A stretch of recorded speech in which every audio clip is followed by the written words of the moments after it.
600 miliónov ľudí na svete vlastní auto. Facebook má viac ako 800 miliónov registrovaných užívateľov.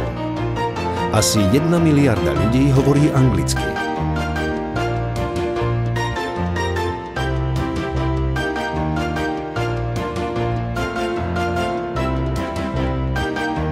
Ale je niečo, čo je bežnejšie pre všetkých z nás. Viac ako 4 miliardy z nás pije kávu. Ak povieme káva, každý myslí na to isté.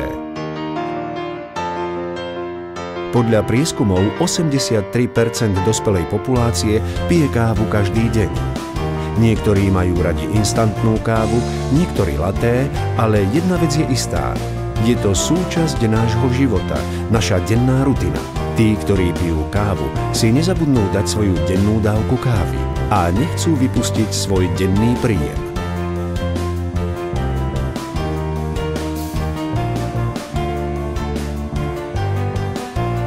Nemusia.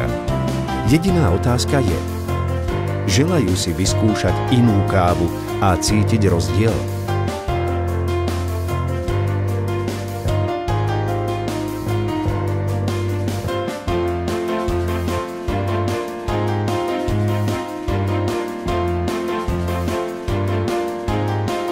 Jedna vec je istá.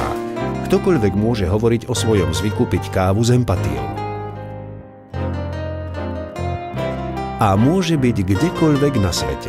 Od Kuala Lumpur po Dubaj, od Benátok po New York, od Paríža po Budapešť. Záľuba v pití kávy nás všetkých spája.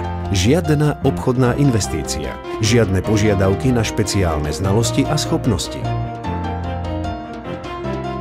Každý, kto pije kávu, pozná niekoľko ďalších, ktorí pijú kávu. Facebook, Twitter alebo mobilný telefón. Komunikácia sa zrýchľuje a novinky o veľkých príležitostiach sa šíria v 21.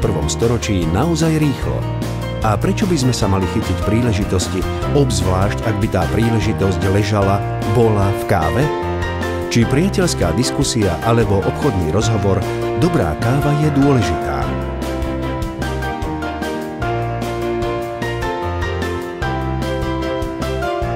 Pripoj sa k tým z 3 miliárd ľudí pijúcich kávu, ktorí si uvedomili príležitosť ležiacu v káve. Prečo by si sa nepodelil o zisk z tohto obratu?